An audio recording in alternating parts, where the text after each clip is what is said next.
So good afternoon, everybody. And now this is my fourth presentation, where we will be talking about the next, please. So actually, it is fourth one. Four. Yeah, take. Yeah. So we'll our day-to-day work and as well as in our design, maintenance, and operation. So Dr. Mohan Rao, actually he is from CRRI, and I worked also in CRRI for 2 years. And then initially, and then incidentally, that most of the directors were my colleague, and one of the director was my also a student, Dr. Satish Chandra. So I had continuously I had an interaction with CRRI, and also because I was teaching at IIT Roorkee, and also at Indore. So I used quite, you can say, these all the IRC codes. Also for the development of those codes, I have been closely associated. And now, like what Dr. Mohan Rao has mentioned, because I am in Australia, so I was very much familiar with up to IRC, say 67 up to that 2012 version. But now that luckily that there is a lot of modification and improvement, and many things have been introduced in that. So whenever you refer it, always the latest edition of that codes is to be used. That is my observation and my advice. Yeah. Next, please. So again, that as I mentioned, that our aim is to have that safe system approach, and in safe system approach, that safe road and road sites are important, and how we can provide the safe road and road sites only through that when we have that proper traffic control devices. And as the purpose of those traffic control devices, what Dr. Mohan Rao has mentioned, is to regulate, to warn, to guide, to inform. So all those aspects are there to the road users. So engineers, they install all those signs, marking, reflectors, delineators. And the purpose of those, all those traffic control devices is basically that so that you can have a smooth, efficient, and safe movement. Yeah, next, please. So just about, like as usual, that status of, and then road safety strategies and why it is important, and main thing is that one, as I mentioned, that safe system approach which has been proven, and which is a approach which now has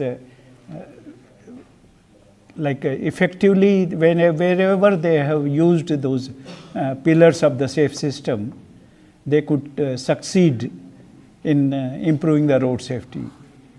And then just like by vehicles, I mentioned that one at the different speeds, 30, 50, and 70, where that we have to be very, very actually careful, and that we should adopt in our design and all our operations.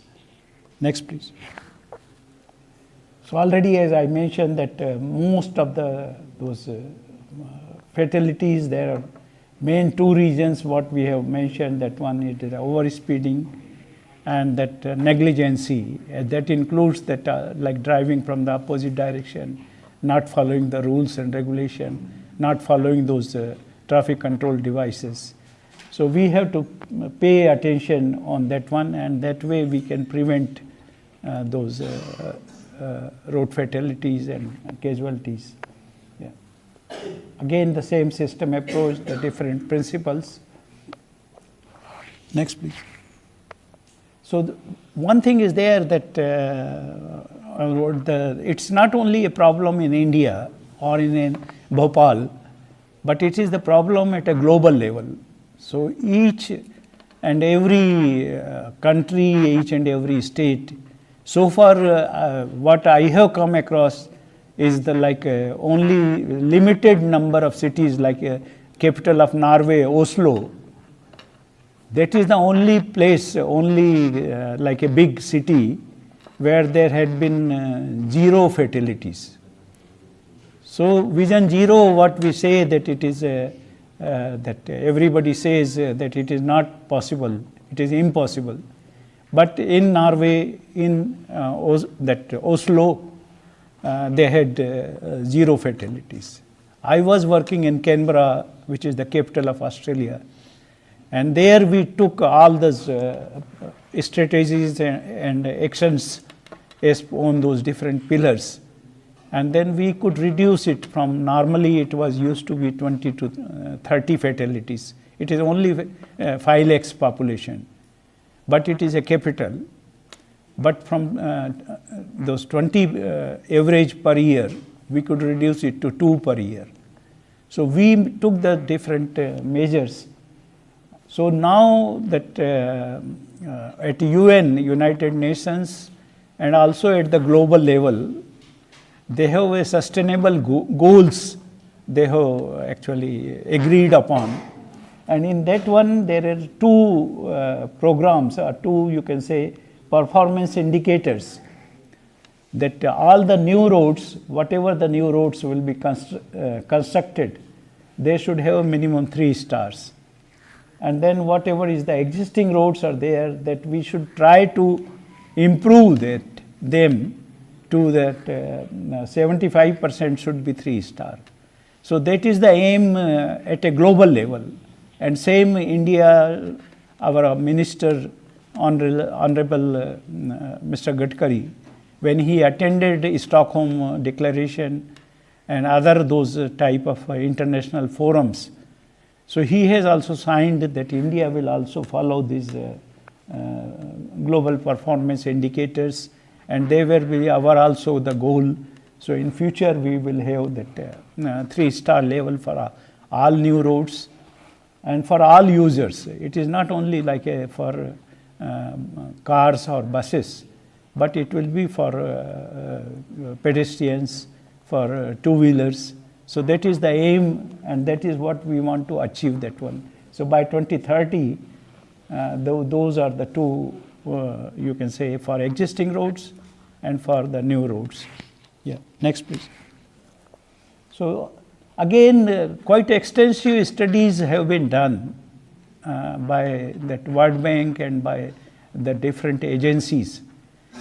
And then on the basis of that one, they did it for especially for this developed countries and also developing countries. And then they have come out that like where that actions we should take, which are highly effective. So if we take actions on those particularly what we call the evidence-based interventions. So if we can take actions, then we can achieve the results. So these are the type of say interventions which are highly proven and successful, and again up to 30% those casualties can be reduced, can be prevented. So these are the type of those like out of those 5 pillars. So they have identified that where we should target. Otherwise, there are so many areas one can do, but these are the type of treatment. They have mentioned that one, that it is where that we should concentrate maximum. Yeah. हाँ, sorry. तो ये जो हमने उन्होंने research किया है अपना world bank ने और जो इंटरनेशनल का जो एजेंसीज़ हैं और जो भी अपना इसको फंडिंग करते हैं, तो उन्होंने किया है कि ये जो 5 पिलर हैं सेफ सिस्टम अप्रोच के, जो बताया कि आपको पहला कि safe road and road side, safe speed, safe user, post crash care, और साथ में जो आपका ये सेफ स्पीड का था। तो उसमें से ये जो 5 जो सेफ व्हीकल है, तो ये जो 5 जो पिलर्स हैं या 5 एरियाज़ हैं जहाँ पे कि हम लोग कुछ अपना काफ़ी सुधार कर सकते हैं। और अगर इन 5 पिलर पे हम एक्शन लें, 5 एरियाज़ पे, तो हम लोग अपना जो फेटेलिटी है, अपना जो कैजुअल्टीज़ है, जो हम हताहत बोलते हैं, उसको हम लोग काफ़ी हद तक कम कर सकते हैं। और ये उन्होंने करके दिखाया है कि कम से कम जो ये जो डिफरेंट पिलर्स हैं या डिफरेंट एरियाज़ हैं, उसमें हमको क्या करना चाहिए जिससे कि हम 30% से अबव अपना प्रिवेंशन ला सकते हैं। तो पहला जो सबसे चीज़ है कि देखिए उसमें है कि सेफ मोड पे हम लोग को जाना है। तो वो सेफ मोड जो है वो है कि आप ये है कि हमको लोग को ऐसे उस पर ट्रेवल करना है, उसका प्लानिंग करना है, उसको इंट्रोड्यूस करना है जिससे कि हमको कम से कम नुकसान हो। तो उस सेफ मोड में जैसे बसेस हैं, LRT है, लाइट रेल है, ट्राम है, मेट्रो है, तो अगर ये जिनका एक्सक्लूसिव राइट ऑफ वे होता है या जिसमें बैठने के बाद में कोई किसी तरह का चोट या आपको के जो इंजरी होने की आशंका बहुत कम है, तो उस टाइप का जो मोड ऑफ ट्रांसपोर्ट है उसको हमको प्रमोट करना चाहिए। तो अगर किसी एरिया में या कहीं पर भी, जैसे स्कूल बस है, अब स्कूल बस जो स्टूडेंट्स को दिया, because students are very vulnerable, जो स्टूडेंट्स को ज़्यादा चांसेस हैं कि क्योंकि वो बच्चे हैं, उतना उनको आइडिया नहीं है, रोड सेंस भी नहीं है, तो उस हिसाब से बच्चों को सेफ्टी से आप स्कूल पहुंचा सकें, घर ले जा सकें, तब आप स्कूल बसेस को प्रमोट करते हैं, रादर देन प्रमोटिंग कि हर कोई आकर के बच्चे को ले जाए, बच्चे को छोड़ जाए। अगर आप स्कूल बस प्रोवाइड करें तो फ़र्क पड़ता है। इसी तरह से अगर आप वर्कर हैं, तो वर्कर को अगर आपको एक जगह से दूसरी जगह ले जाना है, अभी जैसे हम लोग हैं, ये अपना ये कंप्लीट होगा लेसन, तो हम लोग बस से जाएंगे वहाँ पर अपने साइट के ऊपर। तो पर्पज़ वही है कि जो ये सेफ मोड ऑफ ट्रांसपोर्ट है, अगर हम इसको प्रमोट करें ज़्यादा से ज़्यादा, हम लोग बजाय कि कार या 2 व्हीलर या साइकिल को हम प्रमोट करें, अगर हम लोग इस पे ज़्यादा कंसंट्रेट करें, गवर्नमेंट इस पे ज़्यादा से ज़्यादा अपना अटेंशन पे करे, तो immediately that we can find that we can improve the situation.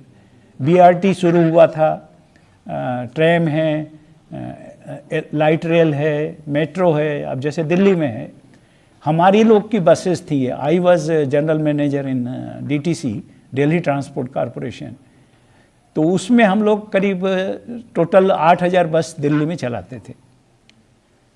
तो जो हमारा जो रिकॉर्ड था कि उसमें 8000 बसेस में से रोज़ जो है करीब 55 लाख ट्रिप होती थी उसमें।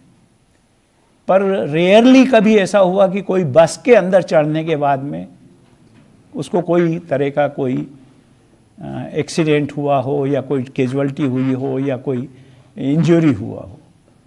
पर अनफॉर्चुनेटली क्योंकि वो मिक्स ट्रैफिक था, बसेस जो थी, तो 900 आदमी जो है वो हम लोग में 900 डेथ जो होती थी फेटेलिटी, वो उसमें हम लोग की बसेस इन्वॉल्व थी। तो ये है कि उसमें बसों को, ड्राइवरों को काफ़ी ट्रेनिंग देना ज़रूरी है, साथ साथ में उनको बताना ज़रूरी है, और साथ साथ में वो रोड के ऊपर भी इस टाइप का जो 2 व्हीलर या मिक्स ट्रैफिक है, पेडेस्ट्रियन है, उनको भी आपको जागरूकता लाना ज़रूरी है। बट ओवरऑल जो है कि वो जो हैं जो बसेस हैं एक जो रोड पे करती हैं, अगर हम लोग उसको exclusive road right of way दे दें, जैसे BRT में है, या फिर मेट्रो है जिसको कि एक्सक्लूसिव राइट ऑफ वे है, उसको सिग्नल पे भी वेट करना नहीं है, और या फिर हम जो आजकल बना रहे हैं जो एक्सप्रेस वे और उसमें टोटल कंट्रोल ऑफ एक्सेस है, तो उस टाइप के अगर हम लोग की स्ट्रेटेजी होती है तो हम लोग काफ़ी कुछ हद तक कैजुअलिटीज़ को कम कर सकते हैं। तो पहला चीज़ तो है जो बैरियर सिस्टम है। दूसरा है मीडियन। मीडियन इसलिए इम्पॉर्टेंट है क्योंकि मीडियन जो है 70 के ऊपर, एज आई टोल्ड, अगर 70 के ऊपर कोई भी अपना एक्सीडेंट होता है तो उसमें से 10 में से 10 आदमी मर जाएंगे। तो 70 के ऊपर जो भी है, अगर अनडिवाइडेड से डिवाइड जाना ज़रूरी है, और जब डिवाइड को इफ़ेक्टिव करना है आपको, तो आपको मीडियन प्रोवाइड करना है। तो मीडियन जो है वो बहुत इम्पॉर्टेंट है। मीडियन की प्रॉपर डिज़ाइन क्या होना चाहिए, किस टाइप का बैरियर होना चाहिए, बैरियर की हाइट क्या होना चाहिए, बैरियर के साथ साथ आपको उस पर रिफ्लेक्टर भी लगाने हैं, बैरियर के साथ में आपको उसको गैप के लिए लाइन भी देनी है, येलो लाइन मार्किंग, जो अभी डॉक्टर मोहन राव ने बताया। Is a very high conflict और हाई वॉल्यूम ट्रैफिक है, और साथ साथ में हिस्ट्री भी। इंडोनेशिया में हमने देखा कि bike lane right of way दे रहे हैं, तो जहाँ तक हो सके इनको मिक्स ट्रैफिक को आपको सेग्रीगेट करना हो सके उतना ज़रूरी है। और फिर पेडेस्ट्रियन क्रॉसिंग, अगेन जो आपका जहाँ कहीं भी आप पेडेस्ट्रियन क्रॉसिंग प्रोवाइड कर रहे हैं उसको प्रॉपर तरीके से करें, और जैसा ट्रैफिक वॉल्यूम है उसके हिसाब से पहले सिंगल 2 लाइन आप डाल दें कि भाई वो this is the designated area where people can cross. But unfortunately उसमें है कि उसको पेडेस्ट्रियन को राइट ऑफ वे नहीं रहता उसमें। पर जहाँ ट्रैफिक कम है, बहुत कम लोग क्रॉस कर रहे हैं, तो वहाँ पे आप सिर्फ 2 लाइन लगा सकते हैं, 2 लाइन मार्किंग। थोड़ा और ज़्यादा हो गया, ट्रैफिक है, हिस्ट्री है, और साथ में आपको अच्छा प्रॉपर लाइन देना है, स्कूल जोन है, जहाँ कोई बिल्डिंग के लिए आपको ट्रैफिक जनरेटर है, तो वहाँ पे आपको ज़ेब्रा क्रॉसिंग देना है। अगेन ज़ेब्रा क्रॉसिंग का विड्थ, जैसा कि आपने प्रीवियस स्लाइड में देखा, पिछले वाले लेक्चर में, तो उसकी आपका जो विड्थ है वो आप 2 मीटर, 3 मीटर, 4 मीटर उस हिसाब से विड्थ कर सकते हैं। और जैसे कि 2-4 जगह, ऑलमोस्ट 4 सिटीज़ में हमने देखा, वहाँ पर ऑस्ट्रेलिया में खास करके, उसमें ये है कि वो खाली ये नहीं है कि आपको ज़ेब्रा क्रॉसिंग ऐसे जाना है और ऐसे जाना है।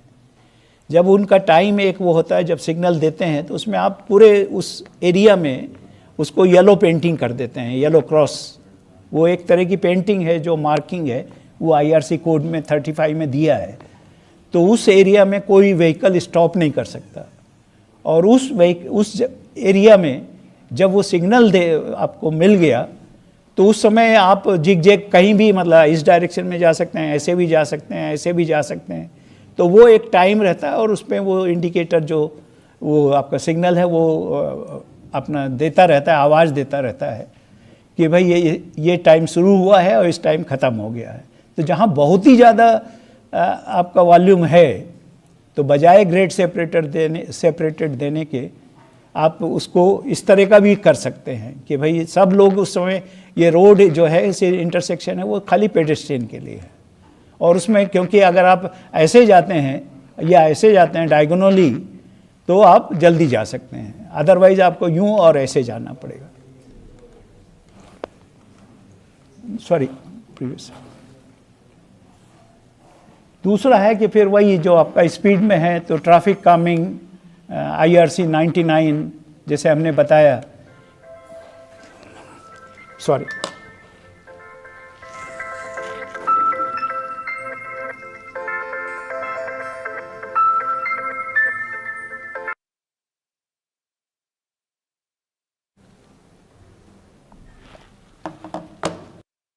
तो उसके बाद में रेज्ड इंटरसेक्शन है, जो स्पीड टेबल है, एज आई टोल्ड कि जेब्रा क्रॉसिंग में दोनों जोड़ दिया आपने, हम्प भी जोड़ दिया और जेब्रा क्रॉसिंग भी दे दिया।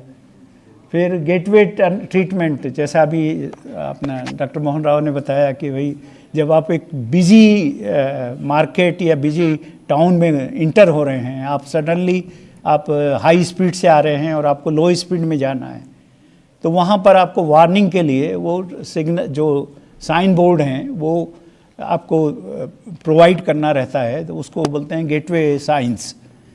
तो वो आप प्रोवाइड करें और साथ में फिर जब आपका वो ख़त्म हो जाए तो आप फिर उसको बताएं कि भाई यहाँ पे अब नॉर्मल जो एंड ऑफ द रिस्ट्रिक्शन जो ब्लैक लाइंस है उस टाइप का एंड ऑफ रिस्ट्रिक्शन वो ज़रूरी है कि मतलब दोनों कॉम्बिनेशन जहाँ कहीं भी आप कोई रिस्ट्रिक्शन डालें या कोई स्पीड लिमिट डालें उसको फिर एंड ऑफ द स्पीड जो जोन आप क्रॉस कर लिया तो आपको बताना पड़ेगा कि वहाँ एंड ऑफ रिस्ट्रिक्शंस है। फिर गेटवे ट्रीटमेंट है, फिर लो स्पीड लिमिट है जो 30 kilometre wherever there is a school and busy area town area वहाँ पे आपको स्पीड लिमिट जो है वो लो करनी पड़ती है और वो काफ़ी इफ़ेक्टिव है। फिर स्पीड कैमरास फॉर इन्फोर्समेंट। तो पहली बात तो है कि आपको जो था कि engineering, next is your education, then you have enforcement. So आपको अवेयरनेस क्रिएट करनी है और साथ में स्पीड कैमरास प्रोवाइड करना है जो कि आपका जो पीपल जो फॉलो नहीं करते हैं उनको आपको चालान करना है और उनको पेनलाइज करना है। हमने जब यहाँ पर 2 साल वर्ल्ड बैंक में काम किया, वर्ल्ड बैंक प्रोजेक्ट में गुजरात में, तो हमने एक नया चीज़ और इंट्रोड्यूस किया कि भाई आपको खाली फ़ाइन नहीं देना है, आपको उसके साथ साथ पॉइंट भी हैं, डीमेरिट पॉइंट, कि अगर आपने जैसे रेड लाइट को जंप किया तो आपको खाली ये नहीं है कि आपको फ़ाइन देना है पर साथ में आपके 3 पॉइंट भी कट जाएंगे। तो 12 पॉइंट अगर आपके साल में कट गए तो आपका लाइसेंस कैंसल। आपने ओवर स्पीड किया, अगर 10 किलोमीटर से स्पीड किया तो 1 पॉइंट हो गया, 20 किलोमीटर हुआ तो 2 पॉइंट्स हुआ, अगर आपने उसको 30 किलोमीटर से ऊपर किया तो 6 पॉइंट हो गया, और अगर इसी तरह से अगर आपने 2 बार इस तरह से किया तो आपका लाइसेंस कैंसल। तो ये जो डीमेरिट पॉइंट है ये ऑस्ट्रेलिया में, मिडिल ईस्ट में, न्यूजीलैंड में, यूरोप कंट्रीज़ में ये it is a compulsory, like mandatory, सब जगह है। अभी इंडिया में अभी तक we have not introduce that one, क्योंकि खाली फ़ाइन देने से नहीं है, उसके साथ साथ उसको पॉइंट भी देना है। और फिनलैंड एक ऐसा कंट्री है जहाँ पर कि जो भी वो फ़ाइन वो लोग कलेक्ट करते हैं वो है कि आपकी इनकम कितनी है, तो भी जो आपकी इनकम है उसका 10% वो लोग they charge for the fine. तो वो एक अलग ही एक्सट्रीम केस है। तो इसलिए वो जो है ये speed cameras are very very important, because many people जो है वो जो लॉज हैं और जो रिस्ट्रिक्शंस है उसको फॉलो नहीं करते। फिर ऐसे रोड यूज़र्स है तो आप यू विल बी सरप्राइज्ड कि जो अभी जो लेटेस्ट डेटा आया है उसका 2023 का, तो उसमें करीब समझ लीजिए आपका मोर देन 55,000 पीपल जो 2 व्हीलर्स की डेथ हुई है आउट ऑफ अबाउट 80,000, 55,000 लोगों ने हेलमेट नहीं पहना था। तो अगर हेलमेट पहनते होते तो at least they would have not died. It is so effective. Increase seat belt, again unfortunately again in India that we have too much overloading। जब भी कोई आपका कार है या आप लॉन्ग डिस्टेंस पे जाते हो, फिर हाई स्पीड से जाते हो, तो आप क्या होता है कि उसमें जो 5 की जगह 7-8 लोग उसमें सफ़र करते हैं। दूसरा है कि अगर आपका बच्चा जैसे है, एक रिस्ट्रिक्शन है कि आप अगर उसमें एयर बैग है तो जो फ्रंट सीट पे है मिनिमम जो है उसका कम से कम 5 साल जो है वो एज होना चाहिए। अगर एज 5 साल से कम है और आप बच्चे को आगे बिठा रहे हैं तो अगर कोई क्रैश होता है, एक्सीडेंट होता है, तो बच्चा का डेथ होना बहुत मतलब पॉसिबल है। तो उसमें है कि जैसे अमेरिका में है तो 12 साल है, ऑस्ट्रेलिया में 8 साल है। तो वो उम्र जो है और वेट है और रिस्ट्रिक्शन है वो हार्डली हम लोग के यहाँ लोग फॉलो नहीं करते। तो खाली ये नहीं है कि भाई आपका सीट बेल्ट भी वो लगाएगा, पर वो उसको बैठाना बच्चे को आगे की सीट पर, बहुत सारे लोग जो हैं बच्चे को गोदी में ले करके स्टीयरिंग पे घुमाने ले जाते हैं। तो this is a type of things which should not be actually allowed. इसी तरह से अभी देहरादून में केस हुआ, नई नई इनोवा खरीदी थी, 7 लोग उसमें गए, ड्रिंक भी किया उन्होंने और स्पीड भी थी, 7 में से 6 लोग यंग पीपल दे डाइड। तो दिस टाइप ऑफ थिंग्स जो है कि ऑस्ट्रेलिया में अगेन रूल है कि भाई जो जिसको भी लाइसेंस मिलता है वो 10 बजे से रात के 10 बजे से सुबह 6 बजे तक किसी और को नहीं बिठा सकता। अगर जाना है तो आप अकेले जाओ। तो हम लोग के यहाँ होता है कि जैसे ही नई गाड़ी आई, relatives, friend, they go for celebration, और वो इनएक्सपीरियंस ड्राइवर है जो वो कैजुअलिटी हो जाती है। इसी तरह से व्हीकल्स में है जो अभी 4 स्टार 5 स्टार जो आ रहे हैं, अब टाटा की गाड़ियाँ आ रही हैं, महिंद्रा की गाड़ियाँ आ रही हैं, स्कोडा की जो वॉक्सवैगन की हैं, तो वो 5 स्टार हैं। उनका तो जब आप गाड़ी खरीदें, गिफ्ट करें, ट्रेवल करें, तो आपको ये देखना है कि उनका स्टार रेटिंग क्या है।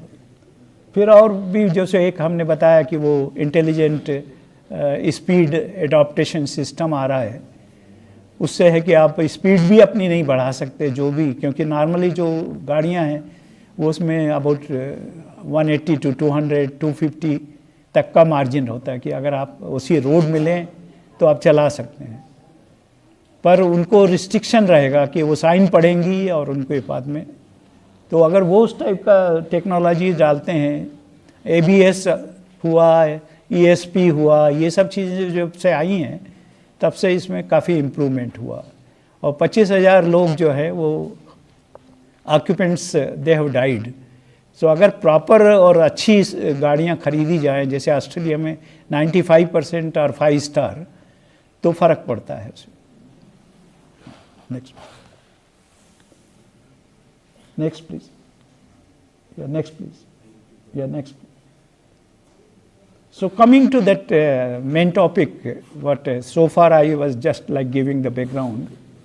So Indian Road Congress, I think most of the people may be familiar, and then its purpose is again objective is the road development, and again for the safe, efficient and smooth flow of traffic.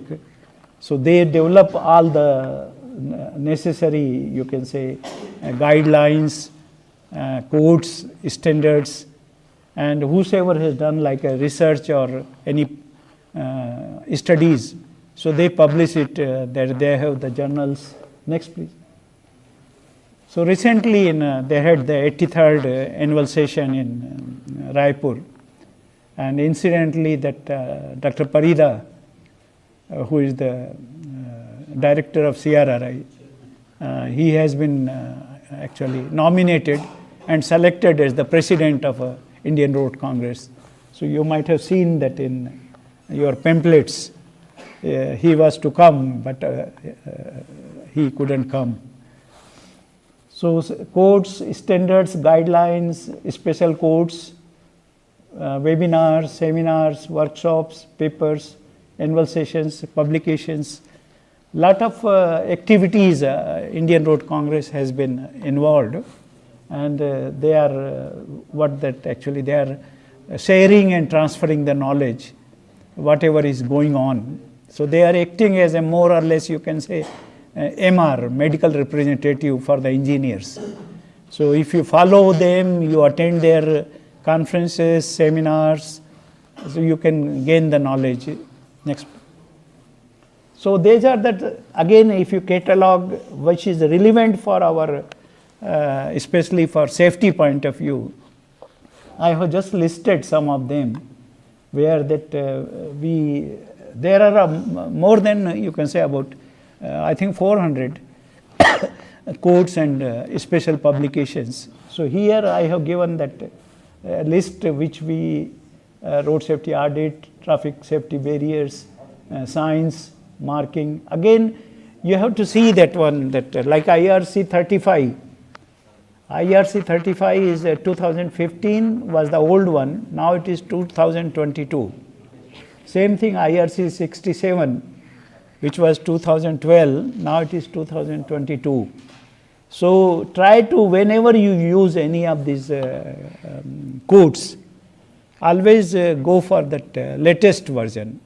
जो भी नया एकदम जो आखिर में आया है, तो ये कैटलॉग की जो लिंक है आप इस पे उसको प्रिंट कर सकते हैं, और वो जो भी है ये गूगल पे आप इसको प्रिंट करें तो आपको सबकी लिस्ट आ जाएगा, टोटल जो उनके 400 करीब जो उनके कोड्स हैं और जो उनके स्पेशल पब्लिकेशंस हैं, उसको आप वो डाउनलोड कर सकते हैं, और साथ में उसमें जो आपका रिलेवेंट है, जो आपको यूज़ करना है, वो आप उसको भी आप डाउनलोड कर सकते हैं. So mostly that you can find them on Google, or you have to go through the library or to any agencies. Most of them, they keep those publications. Next, please. So again, some of them which are very much relevant for us, like recording form, guidelines on traffic management in work zone, which is again being revised. I think in 24 it will be published, SP 55. Then manual on road safety audit, again it is revised. Safety barriers, road safety, code of practice for road sign, road marking. Yeah, next please. Then guideline for traffic calming measures and urban and rural areas. Then for delineators, typical design and pickup for bus stops, for bypass, for highway professionals. Next please. The manual and specification for 4 laning, 6 laning, 8 laning, 4 laning, 6 laning, and also for expressway. So there are like that, there were a number of manuals are there. Yeah, next please. So again, next please. So many codes are being revised, like for new science, safety of young at school zones, and I think it has been published now that IRC SP 32 for the school zones. Yeah, next please. So again, that understanding means just like what I need not repeat and waste the time, because what Dr. Mohan Rao has already mentioned, that what is there in a typical code, like for traffic sign. So you can see the list of contents, and again that it's given quite comprehensive, like what are the traffic sign, what is the requirement, why it is needed, and then what it should be actually, what it covers, what is the different way to put the install the sign, इसको कहाँ लगाना है, कैसे लगाना है, पूरा comprehensive जो उसका है वो डिटेल जो है उसमें दिया है. तो हर कोड में इसी तरह से, जैसे ये कोड है आपका ब्रिज डिज़ाइन पे है, एक एग्जांपल है, तो इसमें सब कुछ वो आपको दिया है. अगर आप ब्रिज डिज़ाइन करना चाहते हैं तो आपको ये सब चीज़ों को बारी बारी से उसमें आप पढ़ सकते हैं, देख सकते हैं. Next next. इसी तरह से डिफरेंट कोड्स हैं, डिफरेंट वो हैं आपका, जैसे मैनुअल फॉर अर्बन रोड्स है, पेडेस्ट्रियन फैसिलिटी के ऊपर आपको कुछ करना है तो अगेन वही लिस्ट ऑफ कंटेंट है, उनका डिटेल है, डिटेल डिज़ाइन है, डिटेल स्पेसिफिकेशन है, साइन मार्किंग है, वो सब पूरा उन्होंने उसमें हर कोड में दे रखा है. Next please. So geometric design के लिए है, अपना सर्वे के लिए है, तो हर चैप्टर के ऊपर जैसे as I given the list. So out of 400, some are which are relevant for say highway design and safe design and safety. And जैसा आपको पर्टिकुलर टॉपिक है उसके ऊपर आप उसमें एक रेडीमेड आपके पास सब मटेरियल है. So these are like a Bible what we call, कि जब भी आपको जिस पे भी कुछ काम करना है तो उसमें आपको डिटेल इंफॉर्मेशन उसमें मिल जाएगी. Next please. Okay, thank you. Any question or?